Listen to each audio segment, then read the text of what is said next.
কিশোরী আর বিভূতির সাথে আজ আপনারা ঠাকুরমশাইয়ের মুখ থেকে শুনতে চলেছেন এক ভয়ানক হাড় হিম করা অভিজ্ঞতার কাহিনী। তারানাথ তান্ত্রিকের কাছে আসা রমাকান্ত জানায় যে তাদেরকে না ঝাউ বাংলোর মধ্যে নাকি অতিলৌকিক ও শুভ কিছু একটা রয়েছে, যার কারণে তারা সেই বাংলোর মধ্যে সঠিকভাবে বসবাস করতে পারছে না। তাদের জীবন নাকি প্রায় বিপন্ন হতে চলেছে। তারানাথ তান্ত্রিক কিভাবে তাদের রক্ষা করবে, কি সেই উপায়? ঝাউ বাংলোর মধ্যে কোন অপশক্তি দীর্ঘদিন ধরে কালের পর কাল যাবৎ রয়েছে? নমস্কার বন্ধুরা, রাতের ঘনঘটায় আপনাদের স্বাগত। আজ আপনারা শুনবেন লেখক সুরজিৎ ঘোষের কলমে তারানাথ তান্ত্রিকের ফ্যান ফিকশন ঝাউ বাংলোর আতঙ্ক, এই গল্পটি। আচ্ছা, এটা কি ভুল করে কিন্তু টেনিদা ভাববেন না, হ্যাঁ? আমাদের আজকের গল্পের প্রচ্ছদ অঙ্কন করেছেন ইনক্লাব স্টুডিওস। আবহের দায়িত্বে ছিল ডি টিউন প্রোডাকশন এবং সম্পূর্ণ অডিও প্রোডাকশনের দায়িত্বে ছিল দ্য বং স্টোরি হাব। শুরু হচ্ছে সুরজিৎ ঘোষের কলমে তারানাথ তান্ত্রিকের গল্প তারানাথ তান্ত্রিক ও ঝাউ বাংলোর আতঙ্ক। আজকে প্রথম পর্ব। ঠাকুরমশাই, ভেতরে আসতে পারি? আরে, এসো এসো কিশোরী, তোমরা আমার ঘরের ভেতর আসবে তার জন্য আবার অনুমতি নেওয়ার কি আছে বলো দেখি। আমি আর কিশোরী যখন তারানাথ তান্ত্রিক তথা ঠাকুরমশাইয়ের গৃহের সদর দরজার সামনে এসে উপস্থিত হলাম, তখন চারপাশ জুড়ে গাঢ় কালো অন্ধকার ঘনিয়ে এসেছে। অপারণ্যের গোধূলি আলো ফুরিয়ে প্রকৃতি জুড়ে নেমে এসেছে এক নীরবতাময় আঁধার। সময়টা তখন শ্রাবণ মাসের ভরা বর্ষা, সে কারণে যখন তখন বৃষ্টি নামছে, কখনো ঝিরঝির করে তো আবার কখনো ঝমঝম করে শুরু হচ্ছে বৃষ্টিপাত। আজ রবিবার, সে কারণে আমি এবং কিশোরী আমরা দুজনেই ঘরে রয়েছি। তবে সকাল থেকে কোথাও বের হতে পারিনি একটানা প্রবল বর্ষণের কারণে। বিরামহীনভাবে বৃষ্টি হয়েই চলেছিল, তবে দুপুরের পর থেকে একটু একটু করে কমতে শুরু করে। বিকেলের দিকে বৃষ্টি কিছুটা থামলে আমি আর কিশোরী আমরা দুই বন্ধু মিলে ছাতা মাথায় দিয়ে বেরিয়ে এসেছি ঠাকুরমশাইয়ের বাড়ি মঠ লেনে আসার জন্য। সদরের দরজা খোলা থাকার কারণে কিশোরী দরজার ফাঁক দিয়ে সামান্য উঁকি মেরে ভেতরের দিকে তাকিয়ে কথাগুলো বলল। ঠাকুরমশাইয়ের কথা শুনে আমি এবং কিশোরী আমরা দুজনে ঢুকে এলাম সদরের চৌকাঠ পেরিয়ে গৃহের অভ্যন্তরে। দেখলাম ঠাকুরমশাই আমাদের দেখে অত্যন্ত খুশি হয়েছেন। তার ঠোঁটের কোণে ফুটে উঠেছে অকৃত্রিম ঝলমলে আনন্দের আভা। বাহ, ভালোই হয়েছে, তোমরা আজ আমার বাড়িতে এসেছো। সত্যিই তোমাদের দেখে বড় ভালো লাগছে। আগে হ্যাঁ ঠাকুরমশাই, আপনার কথা আমাদের খুবই মনে পড়ছিল। আর তাছাড়া বেশ কিছু দিন হলো আপনাদের বাড়িতে আসাও হয় না। চারি মায়ের জন্য মনটা বড্ড খারাপ করছিল। তাই তো আজকে রবিবার, ছুটির দিন হাতে পাওয়া মাত্রই সিদ্ধান্ত নিয়েছিলাম যে একটি বার মটলেন থেকে ঘুরে যাবই। কিন্তু সকাল থেকে এমনভাবে বৃষ্টি আরম্ভ হলো যে এতক্ষণে বৃষ্টি থামার পর এই আপনার বাড়িতে আসার সুযোগ পেলাম। আমি আর কিশোরী ততক্ষণে ভিজে ছাতা আর জুতো জোড়া উঠোনের একপাশে দাওয়ার ঠিক নিচে খুলে রেখে উঠে এসেছি ওপরে। ঠাকুরমশাই বাইরের দাওয়ায় রাখা তক্তপোষের ওপরে বসেছিলেন। আমরা তার ঠিক মুখোমুখি গিয়ে বসলাম। আসার পথে ঠাকুরমশাইয়ের জন্য কিনে আনা পাসিংসো সিগারেটের প্যাকেটখানি বের করে সেটা বাড়িয়ে দিলাম তার দিকে। পাসিংসো সিগারেট ঠাকুরমশাইয়ের অত্যন্ত পছন্দের এবং প্রিয়, তাই আমরা যতবারই তার গৃহে আসি প্রত্যেকবারই এক প্যাকেট করে সিগারেট নিয়ে আসি। তবে ঠাকুরমশাই আমাদের কাছ থেকে সিগারেটের প্যাকেটও নিতে কিঞ্চিত আপত্তি করেন বটে, কিন্তু আজ আর তিনি বিন্দুমাত্র আপত্তি না করে সিগারেটের প্যাকেটখানা নিয়ে খাপ খুলে তার মধ্যে থেকে একটা সিগারেট বের করে ঠোঁটের দুই ফাঁকে তা গুঁজে ফস শব্দে দেশলাই কাঠি জ্বালিয়ে তাতে আগুন ধরিয়ে লম্বা লম্বা টান দিলেন। তা কাকাবাবু, আজ অনেক দিন পর তাহলে আমাদের কথা আবার মনে পড়লো, কি বলেন? আমি তো ভাবলাম আপনারা বোধহয় আমাদের কথা ভুলেই গেছেন, তাই আসা যাওয়াও সব বন্ধ করে দিয়েছেন। রান্নাঘরের ভিতর থেকে রনুঝুনু শব্দে নূপুর বাজিয়ে বাইরে বেরিয়ে এলো ঠাকুরমশায়ের ছোট্ট মেয়ে চারি। মুখ কিছুটা গম্ভীর করে অভিমানের সুরে কথাগুলো বলল সে।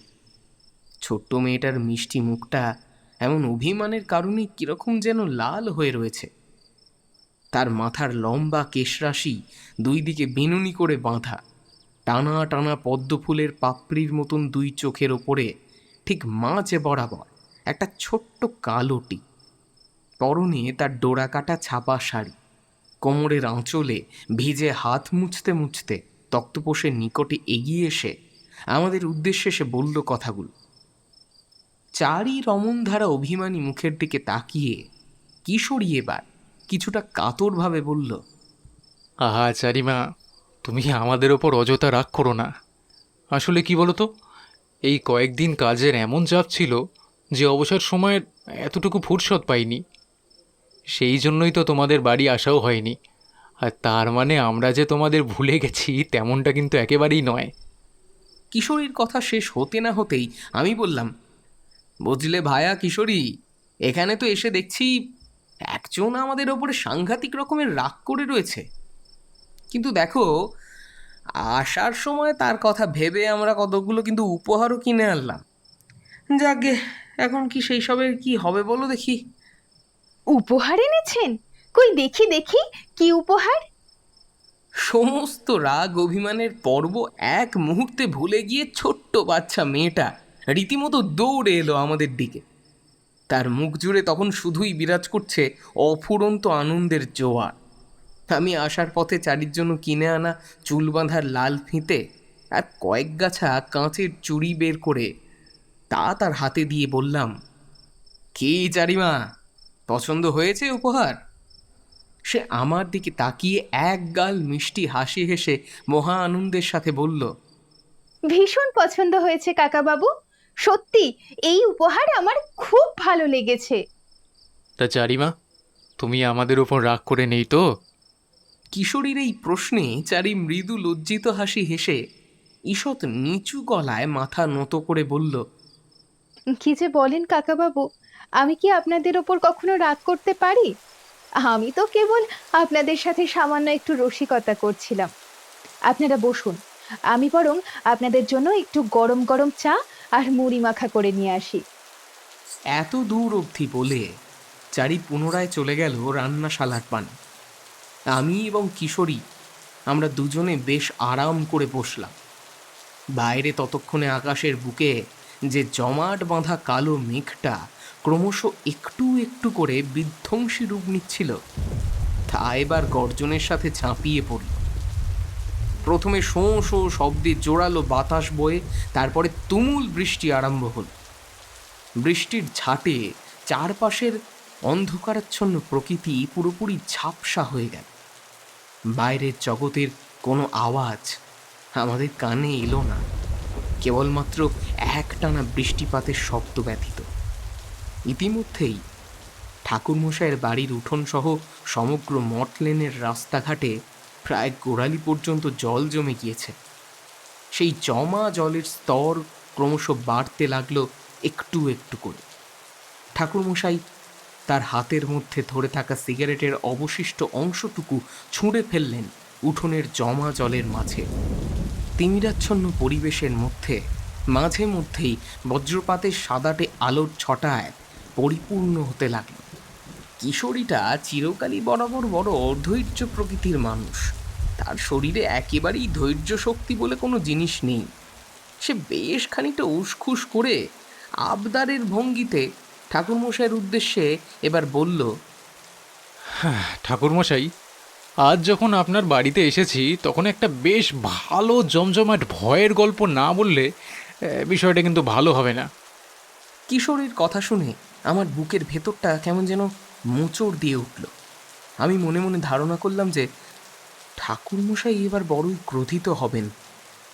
তার এমন ধারা কথা শুনে আমি যেমনটা ভাবলাম তেমনটা কিন্তু কিছু হলো না। ঠাকুরমশাই কিশোরীর দিকে তাকিয়ে শান্ত গলায় বললেন, আরে বলবো বলবো, অবশ্যই বলবো। তোমরা যখন আমার বাড়িতে এসেছো তখন আমি তোমাদের কোনো একটা ঘটনার কথা শোনাবো না তা আবার হয় নাকি? আমি কি আর জানি না যে তোমরা কেন বারে বারে নানান প্রাকৃতিক দুর্যোগ অগ্রাহ্য করে, অমান্য করে এত দূরে আমার বাসায় প্রত্যেকবার ছুটে আসো? সে তো ওই গল্প শোনার লোভেই হে। তা আমি খুব ভালোভাবেই জানি। মুখের কথা শেষ করে ঠাকুরমশাই এবার বাইরের দিকে কেমন যেন অদ্ভুত দৃষ্টিতে তাকালেন। তার এইরূপ চোখের দৃষ্টি আমি কিংবা কিশোরী আমরা দুজনই খুব ভালোভাবে জানি। আমরা বুঝতে পারলাম যে তিনি তার অতীতের স্মৃতি রোমন্থন করে তুলে আনার চেষ্টা করছেন কোনো এক ভয়ানক ঘটনাকে। চারি এসে আমাদের তিনজনের জন্য নামিয়ে রেখে গেল উষ্ণ ধুমায়িত 3 পেয়ালা চা আর একটি বেশ বড় পাত্র করে অনেকটা মুড়ি মাখা। আমি 1 পেয়ালা চা ঠাকুরমশাইয়ের দিকে বাড়িয়ে দিয়ে একটা দিলাম কিশোরীকে এবং একটা নিজে নিলাম। ঠাকুরমশাই চায়ের পেয়ালায় চুমুক বসিয়ে বলতে আরম্ভ করলেন তার আজকের কাহিনী। তোমরা তো জানো যে আমি আমার অতীত জীবনে অনেকটা সময় কাটিয়ে দিয়েছি বিভিন্ন জায়গায় ঘোরাঘুরি করে। দীর্ঘদিন চেনা পরিচিত জায়গায় থাকতে কিংবা ওই চার দেওয়ালের মধ্যে আবদ্ধভাবে জীবন যাপন করার বিষয়টা আমার কাছে ছিল বড়ই দুর্বিষহ এবং অসহনীয় এক ব্যাপার ছিল। তাই তো আমি এই দেশের বিভিন্ন অচেনা অজানা জায়গায় ঘুরে বেড়িয়েছি, ভবঘুরের মতন জীবন যাপন করেছি, স্ব ইচ্ছায় মহা আনন্দের সাথে কখনো কোনো দুর্গম পার্বত্য অঞ্চল, কখনো কোনো নিবিড় ঘন জঙ্গল, আবার কখনো সমুদ্র তীরবর্তী ছোট্ট গ্রাম, আবার কখনো মালভূমি কিংবা সমভূমিতে থেকেছি। একের পর এক নানান সাধনা করেছি। আমার জীবনের মূল লক্ষ্য ছিল চলতি পথে যে সমস্ত বিপদগ্রস্ত মানুষদের সাথে মোলাকাত হবে তাদেরকে সেই বিপদ থেকে উদ্ধার করা। আমি আমার কর্তব্য পালন করে গিয়েছি আজীবন। সমস্ত শক্তি দিয়ে সকল বিপদগ্রস্ত মানুষের বিপদ আমি ভঞ্জন করেছি পরমেশ্বরের কৃপায়। তবে আমার গুরুদেব আমায় বলেছিলেন যে এই জন্মে নাকি সর্বত্যাগী সন্ন্যাসী হওয়া আমার পক্ষে কখনোই সম্ভব হবে না। তাই আমাকে সংসারের মধ্যে থেকে যাবতীয় দায়িত্ব কর্তব্য পালন করে তবেই সাধনা করতে হবে। আমি আমার গুরুদেবের কথা অক্ষরে অক্ষরে পালন করেছি। কখনো কারো সন্তান হিসেবে, কখনো কারো স্বামী হিসেবে, আবার কখনো কারো বাবা হিসেবে সমস্ত কর্তব্য পালন করে গিয়েছি। একটানা বেশ কয়েক সপ্তাহ কিংবা কয়েক মাস বাইরে কাটিয়ে আমার যখন পরিবারের কথা ভীষণ মনে পড়তো, মায়ের মুখটা মনের আঙিনায় ভেসে উঠত, ঠিক তখনই আমি আবার ফিরে আসতাম ঘরে। এ জগতে মাতৃশক্তি বড় আশ্চর্য শক্তি, বুঝলে হে কিশোরী? সেই শক্তিকে উপেক্ষা করার সাধ্য কারণে বেশ কয়েক মাস বাইরে কাটিয়ে আমি সেবার ফিরে এসেছি গৃহে কয়েকদিন থাকার আশায়। ঠিক এমন সময় একদিন সকালে দাওয়ায় বসে কি যেন একটা হাতের কাজ করছি। এমতাবস্থায় বন্ধ সদর দরজার ওপার থেকে জোরালো করাঘাতের শব্দ ভেসে এলো। করাঘাতের আওয়াজ শুনেই আমি পরিষ্কার বুঝতে পারলাম যে নির্ঘাত কোনো বিপদগ্রস্ত মানুষ বিপদ থেকে উদ্ধার পাওয়ার জন্যই আমার দ্বারস্থ হয়েছে। আসলে বিপদগ্রস্ত মানুষেরা বিপদে পড়ে দিশেহারা অবস্থায় সর্বদাই বড় চঞ্চল হয়ে ওঠে। জোরালোভাবে একের পর এক টানা করাঘাত হতে এ কথা আমি বুঝতে পারলাম আমার পূর্বের অভিজ্ঞতা থেকে। আগে এইটাই কি তারানাথ চক্রবর্তী মশাইয়ের বাড়ি? আসলে আমি বহু দূর থেকে আসছি। এই তল্লাটে এর পূর্বে কখনো আসা হয়ে ওঠেনি, তাই সঠিকভাবে বুঝে উঠতে পারছি না। স্থানীয় মানুষদের জিজ্ঞাসা করতে তারা এই বাড়িটি দেখিয়ে দিল। সদরের দরজা খুলে বাইরের দিকে তাকাতে আমি দেখলাম এক যুবক দাঁড়িয়ে রয়েছে সেথায়। সে আমার উদ্দেশ্যে প্রথমে থমথমে গলায় প্রশ্নটা করল। আমি তার প্রশ্নের উত্তরে বললাম, আগে হ্যাঁ, এটাই তারানাথ চক্রবর্তীর বাড়ি। আমি অপলকভাবে বেশ কিছুটা সময় সেই যুবকটিকে নিখুঁতভাবে পর্যবেক্ষণ করতে লাগলাম। তার শারীরিক অবস্থা দেখেই বিলক্ষণ আন্দাজ করতে পারলাম যে বর্তমানে সে অথবা তার পরিবার কোনো একটা ভয়ানক রকমের বিপদের মুখোমুখি হয়েছে। যুবকের মাথার চুল সম্পূর্ণ এলোমেলো, উস্কো খুস্কো। চোখের পাতা দীর্ঘক্ষণ অনিদ্রার কারণে কেমন যেন কালো হয়ে রয়েছে।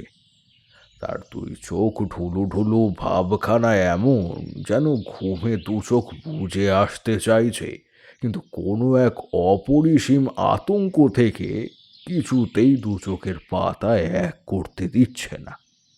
মুখমণ্ডল ছুঁড়ে খোঁচা খোঁচা গোঁফ দাড়ি বেরিয়ে এসেছে। সেই যুবক খানিকটা যেন ধাতস্থ হলো এ কথা শোনার পর যে সে সত্যি তারানাথ চক্রবর্তী তথা তারানাথ তান্ত্রিকের বাড়ির দোরগোড়ায় এসে উপস্থিত হতে পেরেছে। সে এবার দুহাত জড়ো করে বিনয়ের সাথে বললে, আগে যদি একটিবার দয়া করে তারানাথ চক্রবর্তী মশাইকে ডেকে দেন তাহলে বড় উপকৃত হই। এক মহা বিপদের মুখোমুখি হয়ে চক্রবর্তী মশাইয়ের কাছে আজকে ছুটে এসেছি। মানুষের মুখে তার বহু প্রশংসা, বহু সুখ্যাতি শুনে তার দ্বারস্থ হয়েছি। যে সাংঘাতিক বিপদের মুখোমুখি হয়েছি আমি এবং আমার গোটা পরিবার, তার থেকে কেবলমাত্র তিনিই আমাদের উদ্ধার করতে পারেন। তুমি ভেতরে ঢুকে এসো বাবা, তোমাকে আর বাইরে এইভাবে দাঁড়িয়ে থাকতে হবে না। তুমি আগে ভেতরে এসো, তারপর না হয় বাকি সমস্ত কথা বলবে। আমি ভেতরে যাব, কিন্তু তার আগে চক্রবর্তী মশাইয়ের মুখ থেকে একবার শুনতে চাই যে তিনি আমাকে সাহায্য করবেন। আপনি একবারটি দয়া করে তাকে ডেকে দিন। আগে আমি হলাম তারানাথ চক্রবর্তী তথা তারানাথ তান্ত্রিক। তুমি বহুদূর থেকে যেই মানুষটির সাথে দেখা করতে এসেছো সেই ব্যক্তিই হলাম আমি। আমার পরিচয় শুনে যুবক যেন রীতিমতো বাকরুদ্ধ হয়ে পড়ল। সে বিস্ময়ের সাথে বিস্ফারিত নয়নে তাকিয়ে রইল আমার দিকে। সেই যুবক ক্ষুণাক্ষরেও ভাবতে পারেনি যে আমি তারানাথ চক্রবর্তী হতে পারি বলে। বিস্ময়ের ঘোর কাটলে সে নত হয়ে আমায় প্রণাম করে বললে, আপনি আমায় মার্জনা করুন চক্রবর্তী মশাই, আমি আপনাকে একদম চিনতে পারিনি। আমি সেই যুবকের দুই কাঁধ ধরে তাকে তুলে বললাম, হায় রে, ছি ছি ছি ছি, এ তুমি কি কথা বলছো? তুমি তো নিজেই বললে যে এর পূর্বে আমাদের কখনো দেখা হয়নি, সুতরাং দুটি অপরিচিত মানুষে একে অপরকে প্রথম দেখায় চিনতে পারবে? এটা তো কখনো হয় না, এটা তো অস্বাভাবিক। এতে মার্জনা চাওয়ার বিন্দুমাত্র কোনো বিষয় নেই। তুমি ভেতরে এসো, তারপর না হয় আমি তোমার বিপদের কথা শুনবো। দাওয়ার ঠান্ডা ছায়ায় বসে একটু জল বাতাসা মুখে দিয়ে খানিকটা জিরিয়ে নাও। তোমাকে দেখে বেশ ক্লান্ত ও অবসন্ন বলে মনে হচ্ছে। আমি এবার সেই যুবককে নিয়ে এলাম ভেতরের ঘরে। পুনরায় সদর দরজা বন্ধ করে তাতে আগুল তুলে দিয়ে দুয়ারে চাটাই বিছিয়ে দিলাম। সেই যুবককে চোখের ইশারায় সেখানে বসতে বলে আমি কক্ষের ভিতর থেকে এক ঘটি ঠান্ডা পানীয় জল এবং একটি ছোট্ট থালায় করে বেশ কিছু গুড়ের বাতাসা নিয়ে এনে তার হাতে দিলাম।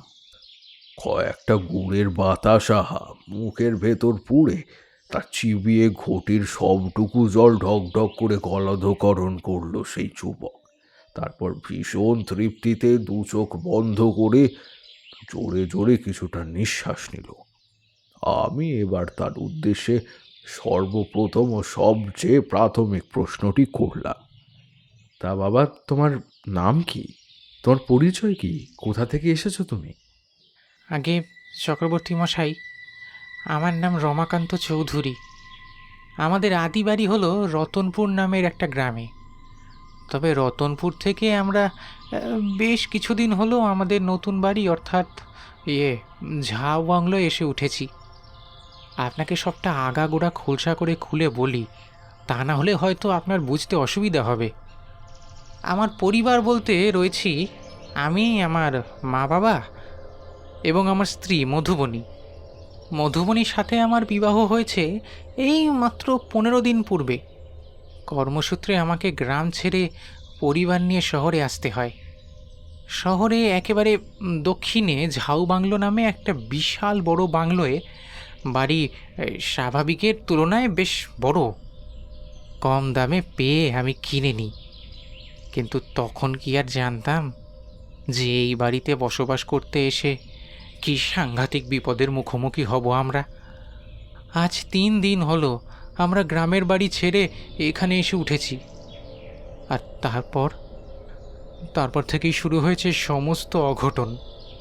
সেই যুবক তথা রমাকান্তের কথা আমি খুব মনোযোগ সহকারে শুনছিলাম। এত দূর অবধি বলে সে থামতেই আমি তার উদ্দেশ্যে প্রশ্ন করলাম। কেন রমাকান্ত, ঝাউ বাংলোর মধ্যে এসে বসবাস করতে গিয়ে তোমরা কি প্রত্যক্ষ করলে? তোমাদের সাথে কি অঘটন ঘটল? আমার এই প্রশ্ন শুনে দেখলাম সেই যুবকের সমগ্র মুখ কেমন যেন বিবর্ণ ফ্যাকাশে হয়ে গেল। অপরিসীম ভয়ে তার 2 চোখের কোণে যে জিনিসটা লকলকে বিষাক্ত সাপের মতন উকি দিল তা আতঙ্ক ছাড়া আর কিছু নয়। একটা শুকনো ঠোক গিলে রমাকান্ত বহু কষ্টের সাথে বলল, আপনাকে কি বলবো চক্রবর্তী মশাই, সে এক বিভীষিকাময় অধ্যায়। আমরা আমাদের জীবনের এই 3টে রাত কোনো দিন কখনো ভুলতে পারবো না। মৃত্যু পর্যন্ত তা আমাদের স্মরণে থাকবে। ঝাউ বাংলোর মধ্যে আমরা 4 জন ছাড়াও যে আরেকজন রয়েছে, হ্যাঁ, আপনি বিশ্বাস করুন আমার কথা, আমি একেবারে ভুল কিছু বলছি না। এ আমার সামান্যতম চোখের ভুল কিংবা মনের ভ্রম নয়। তাছাড়াও ভুল একজন মানুষের হতে পারে, একসাথে 4 মানুষের কখনোই হতে পারে না। সত্যি ওই বিশাল বড় বাংলোর মধ্যে যেন আদি অনন্তকাল ধরে রয়েছে কিছু একটা। তবে সেটা আর যাই হোক না কেন, মোটে কোনো রক্ত মাংসে গড়া জীবন্ত প্রাণী একদম নয়। কারণ জীবন্ত প্রাণী কখনোই ওরকম হতে পারে না। সন্ধ্যার অন্ধকার নামার পর থেকে রাত্রি যত গভীর হয়, ঝাউ বাংলোর নানান প্রান্ত থেকে ভেসে আসে বিভিন্ন হাড় হিম করা ভয়ানক গর্জন। সেই গর্জন শুনলে যে কোনো সুস্থ স্বাভাবিক মানুষের বুকের রক্ত মুহূর্তের মধ্যে হিম হয়ে যায়। কে যেন ছাদের ওপর দাপাদাপি করে।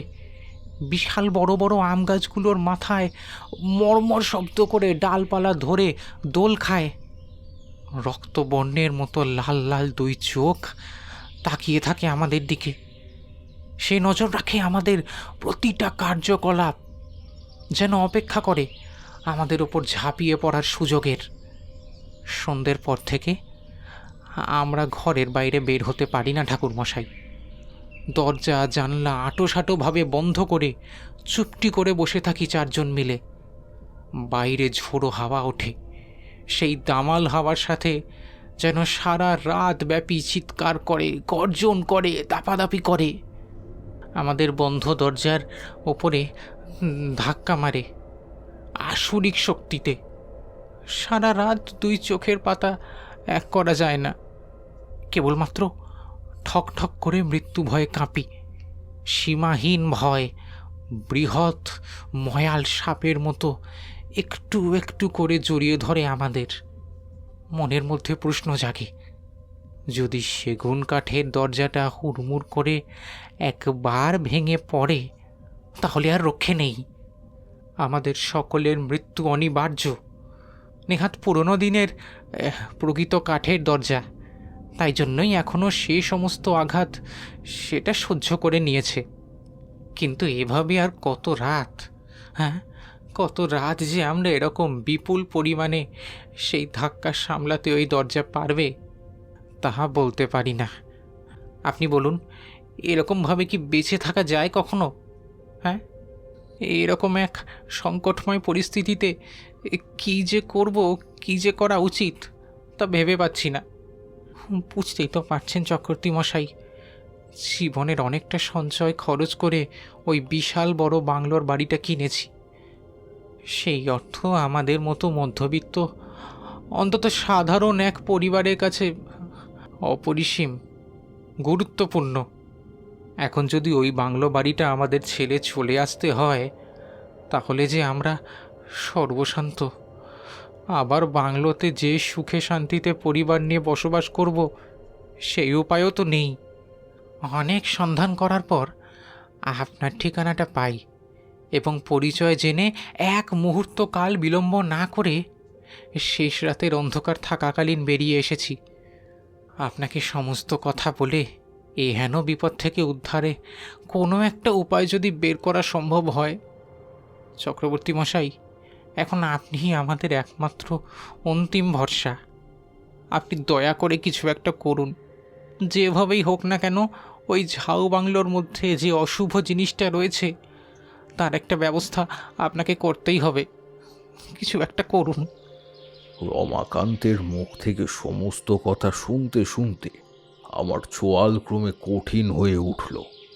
চোখের দৃষ্টি হলো অত্যন্ত প্রখর।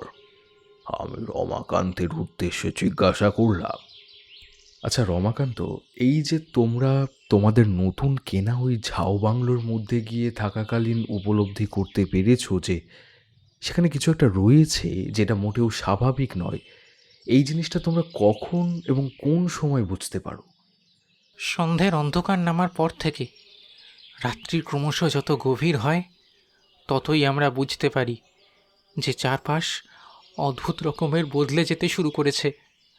ঝাউ বাংলো দিনের বেলা সূর্যলোকের আলোতে সম্পূর্ণ স্বাভাবিক একটি বাংলো বাড়ি থাকলেও সন্ধ্যার পর থেকে সে বাংলো বাড়ি যেন অচেনা অপরিচিত রূপ ধারণ করে। তার মধ্যে জেগে ওঠে কোনো এক মারাত্মক অশুভ শক্তি। আচ্ছা রমাকান্ত, তুমি কি কখনো এই 3 রাত্রির মধ্যে ওই অদ্ভুত জিনিসটার দেখা পেয়েছো যার কথা তুমি বলছো?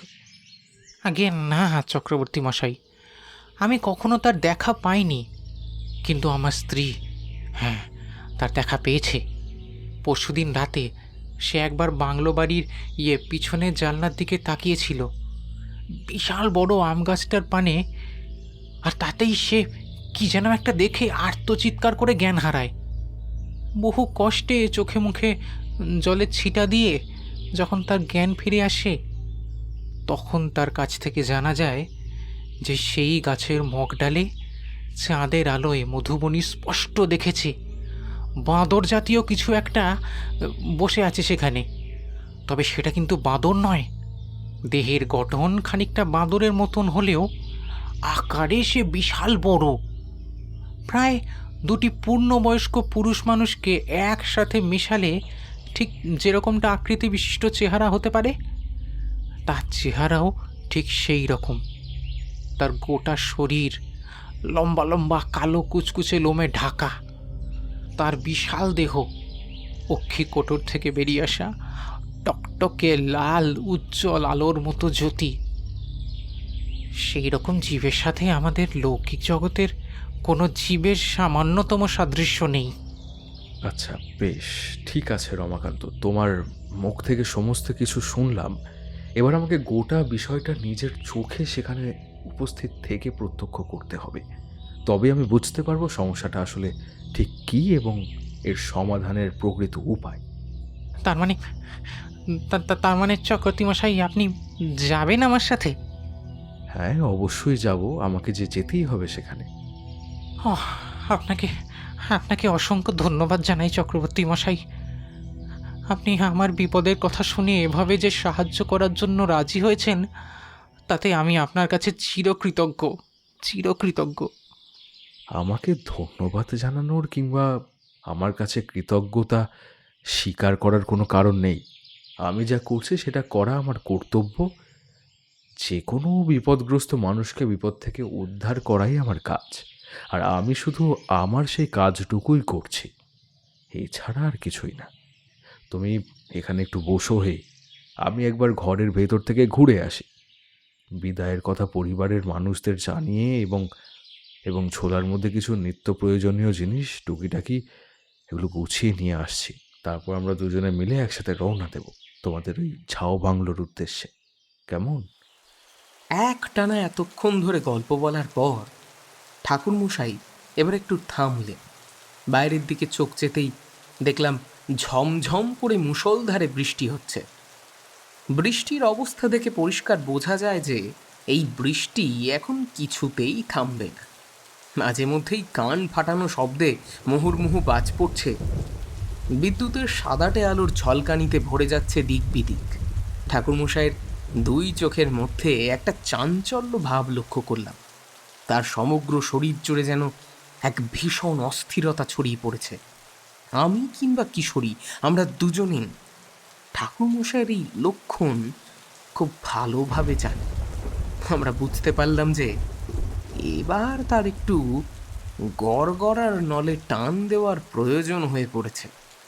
তিনি এবার আমাদের উদ্দেশ্যে বেশ খানিকটা বিরক্তির সাথে বললেন, তোমরা একটু বসো হে কিশোরী, আমি একবার ঘরের ভেতর থেকে গড়গড়াখানা সেজে আনি। গড়গড়ায় টান না দিলে আর সঠিকভাবে গল্প বলায় মনোনিবেশ করতে পারবো না কিছুতেই। আসলে তোমরা আমার জন্য যতই ওই নামি দামি কোম্পানির সিগারেটের প্যাকেট কিনে আনো না কেন, আমাদের মতন পুরনো সেঁকেলে দিনের মানুষদের ওই কড়কড়া কিংবা হুঁকোর মাধ্যমে তামাক সেবন করেই আসল সুখ খুঁজে পেতে হয়। এত দূর অবধি বলে আর একটিও বাক্য ব্যয় না করে ঠাকুরমশাই উঠে দাঁড়ালেন, তক্ত বসছেন। তারপর কক্ষের মধ্যে প্রবেশ করলেন। ঠাকুরমশাইয়ের গমনের সাথে সাথেই কিশোরীর মুখ কেমন যেন ভার হয়ে উঠল। গল্প চলাকালীন এরকম মধ্যবর্তী বিরতি তার একেবারেই অপছন্দের। কিন্তু এক্ষেত্রে আমার কিংবা তার, আমাদের কারোরই কিচ্ছু করার নেই। গড়গড়ায় টান না দিলে তিনি কিছুতেই সঠিকভাবে গল্প বলতে পারেন না। সুতরাং উপযুক্ত এবং সঠিকভাবে গল্প শুনতে গেলে আমাদের এইটুকু সময় অপেক্ষা করতেই হবে। কিশোরীর অমনধারা বাংলার পাঁচের মতন মুখখানার দিকে তাকিয়ে আমি মৃদু হেসে বললাম, কি ভায়া, তুমি এরকম গম্ভীর হয়ে বসে রইলে কেন? আরে বাবা, ঠাকুরমশাই তো গড়গড়া সাজতে গিয়েছেন, চলো এই সময় আমরাও বরং একটু ধূমপানে মনোনিবেশ করি নাকি? আমার কথা শুনে কিশোরী তার সিগারেটের প্যাকেট থেকে দুটি সিগারেট বের করে আনল। ঠাকুরমশাই আমাদের থেকে বয়সে এবং সম্মানে অনেক বড় হওয়ার কারণে আমরা কখনোই আজ অবধি তার সামনে ধূমপান করি। তবে তিনি যখন একবার গড়গড়া সাজতে ঘরের ভেতরে প্রবেশ করেছেন, তখন আর বেশ কিছুটা সময় যে এদিক পানে আসবেন না সেই বিষয়ে শতভাগ নিশ্চিত হয়েই দুই বন্ধু মিলে দুখানি সিগারেট ধরিয়ে তাতে বড় তৃপ্তি করে টান দিতে লাগল। চারি এসে একটা ছোট্ট টিমে লণ্ঠন রেখে গেছে তক্তপোষের থেকে মাত্র কয়েকটা তফাতে। তবে সেই লণ্ঠনের সামান্য মৃদু হলদেটে আলো এই বিশাল পরিমাণ কালো কুৎসিত অন্ধকারটাকে সম্পূর্ণরূপে মোচন করতে অক্ষম হয়ে পড়েছে। আলো অন্ধকারাচ্ছন্ন এই পরিবেশ কেমন যেন রহস্যময় এক আকার নিয়েছে। বৃষ্টির শব্দ ছাড়া আর কিছুই আমাদের কানে আসছে না। আমাদের সিগারেট খাওয়া শেষ হলে অবশিষ্ট জ্বলন্ত ফিল্টার দুটো আমরা ছুঁড়ে ফেলে দিলাম হাত বাড়িয়ে উঠোনের পানি। উঠোনের জমা জলের মধ্যে সেই সিগারেট গিয়ে পড়তেই তা নিভে গেল। রান্নাঘরের ভেতর থেকে চারি বেরিয়ে এসে বলল, কাকাবাবু, আপনারা কি চা খাবেন? আমি আপনাদের জন্য একটু চা করে নিয়ে আসি। চারির কথায় আমি নেতিবাচক ভঙ্গিতে মাথা নাড়তেই যাচ্ছিলাম, কিন্তু তার আগেই কিশোরী যেন লাফিয়ে উঠে বলল, হ্যাঁ হ্যাঁ চারিমা, একটু চা হলে মন্দ হয় না, কিন্তু এরকম বৃষ্টি ভেজা ঠান্ডা দিনে গরম গরম চা না হলে ব্যাপারটা ঠিক জমে না। কিশোরীর কথা শুনে আমি তার উপরে বেশ খানিকটা চটে গিয়ে অত্যন্ত মেজাজের সাথে বললাম, আরে আরে বে, তুমি সত্যি পারো বটে। আরে শুধু শুধু বাচ্চা মেয়েটাকে আবার ব্যতিব্যস্ত করে তোলার কি কারণটা আছে বলো দেখি।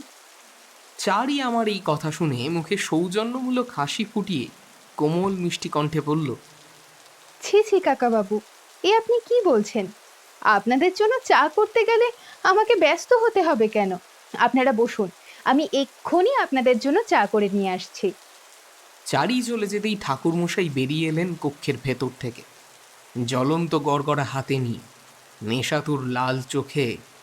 তিনি আমাদের মুখোমুখি তক্তপোষের ফাঁকা অংশে বসে গড়গড়ার নলে মুখ ঠেকিয়ে হুরুক হুরুক শব্দ করে বেশ জোরে টান দিয়ে এক রাশ ধোঁয়া ছেড়ে নিজে থেকেই বলতে আরম্ভ করলেন গল্পের পরবর্তী অংশ। রমাকান্তের সাথে আমি এবার রওনা দিলাম তাদের নতুন কেনা সেই ঝাউ বাংলোর উদ্দেশ্যে। আমাদের গ্রাম থেকে সেই স্থানের দূরত্ব ছিল বেশ অনেকটাই। যখন সেখানে গিয়ে আমরা পৌঁছলাম তখন রীতিমতো অপরাহ্নের আলো ফুরিয়ে সন্ধ্যা ঘনিয়ে আসার উপক্রম। আবছা আলো অন্ধকারাচ্ছন্ন পরিবেশের মধ্যে আমি দেখলাম একটা বিশাল বড় বাড়ি। তবে সেই বাংলোর বাড়িটিকে ঘিরে রয়েছে অসংখ্য অগণিত বেশ বড় বড় একাধিক মহিরুহের দল। আম, জাম, কাঁঠাল, সোনাঝুরি প্রভৃতি গাছ থাকলেও সব থেকে বেশি যেই গাছটি রয়েছে তা হলো ঝাউ গাছ। হয়তো এই কারণেই ওই বাংলোটির নামকরণ করা হয়েছিল ঝাউ বাংলো। আমি খুব ভালো করে পর্যবেক্ষণ করতে লাগলাম, নিখুঁতভাবে খুঁটিয়ে দেখলাম সব কিছু। একটা পাতলা ফিনফিনে কাপড়ের মতন কালো অন্ধকারের আস্তরণ যেন ওই মহাশূন্য হতে নেমে এসে সমগ্র বাংলো বাড়িটিকে ঘিরে ধরেছে। আমি খুব ভালোভাবেই জানি যে এই অন্ধকার আমি ছাড়া আর অন্য কারোর চোখে ধরা দেবে না। গোটা জায়গাটা বড় নিঝুম। মূলত আসন্ন সন্ধ্যার এরকম সময় বিভিন্ন পাখালির দল চিৎকার করতে করতে যে যার বাসায় ফিরে যায়। অথচ সেই স্থানে দাঁড়িয়ে থাকাকালীন আমার কানে একটিও পাখির আওয়াজ এসে পৌঁছল না। পাখি তো বহু দূরের কথা, নিতেন পক্ষে এক আধটা ওই কীট পতঙ্গের আওয়াজও আমি শুনতে পাইনি। শুভ অশুভ লক্ষণ চেনার ক্ষেত্রে যাদের একবার হাতে খড়ি হয়েছে তারা খুব সহজেই বলে দিতে পারে যে এই সমস্ত লক্ষণ আসলে ঠিক কতটা অশুভ, কতটা ক্ষতিকারক কিছুর ইঙ্গিত করছে। লম্বা লম্বা দুইবার ঘ্রাণ নিতে উপলব্ধি আমি করলাম যে বাতাসের মধ্যে খুব সূক্ষ্মভাবে মিশে আছে একটি আঁশটে পচা বিটকেল গন্ধ। এরূপ কটু গন্ধ একমাত্র সেই স্থানেই থাকতে পারে যেখানে কোনো অশুভ শক্তির প্রাদুর্ভাব ঘটেছে। আমি শতভাগ নিশ্চিত হলাম যে রমাকান্ত আমাকে যা বলেছে তার এতটুকুও মিথ্যে কিংবা ওই বাড়িয়ে বলা নয়। সত্যি এই বাংলোর মধ্যে এমন কিছু একটা রয়েছে যা সম্পূর্ণভাবে অস্বাভাবিক, অতিলৌকিক। কি হলো চক্রবর্তী মশাই, চলুন। রমাকান্তের কথায় আমার যাবতীয় ভাবনার ঘোর কাটল। আমি সেই যুবকের দিকে তাকিয়ে মুখে হাসি ফোটানোর চেষ্টা করলাম। ঠিক তখনই কিন্তু পরিস্থিতির গুরুত্ব বুঝে বহু চেষ্টার পরও এতটুকু হাসি ফোটাতে পারলাম না। ঝাউ বাংলোর চৌহদ্দির মধ্যে প্রথম পা রাখার সাথে সাথেই আমার সমগ্র শরীর জুড়ে এক তীব্র বিদ্যুতের প্রভাব বয়ে গেল। হৃদয়ের মধ্যে ছড়িয়ে পড়ল এক অদ্ভুত অস্বস্তিকর অনুভূতি। তৎক্ষণাৎ আমি পা সরিয়ে কয়েক পা পিছিয়ে এলাম। মনে মনে আমার পরমেশ্বরের কাল ভৈরব এবং মধুসুন্দরী দেবীর উদ্দেশ্যে প্রণাম জানিয়ে শক্তিশালী মন্ত্র দ্বারা গাত্রবন্ধন করে ঢুকে এলাম সেই বিশাল বড় বাংলো বাড়ির মধ্যে। রমাকান্ত তার পরিবারের সদস্য অর্থাৎ পিতা মাতা এবং স্ত্রী মধুবনীর সাথে আমার পরিচয় করিয়ে দিল। দেখলাম মধুবনী অত্যন্ত ভালো মেয়ে। এক মাথা ঘুমটা টেনে সে নত হয়ে আমার পায়ের ধুলো মাথায় নিল। আমি তাকে প্রাণ ভরে আশীর্বাদ করলাম। রমাকান্ত তার স্ত্রী মধুবনীর উদ্দেশ্যে বলল, মধুবনী, তুমি যাও, চক্রবর্তী মশাইয়ের জন্য কিছু খাবার প্রস্তুত করো তো। অনেকটা সময় হলো তিনি কিছুটি মুখে তোলেননি। নিশ্চয়ই তার বড় ক্ষুধা লেগেছে। আচ্ছা বেশ, ঠিক আছে, আমি এক্ষুনি গরম গরম ঘিয়ে ভাজা লুচি আর আলুর তরকারি করে নিয়ে আসছি।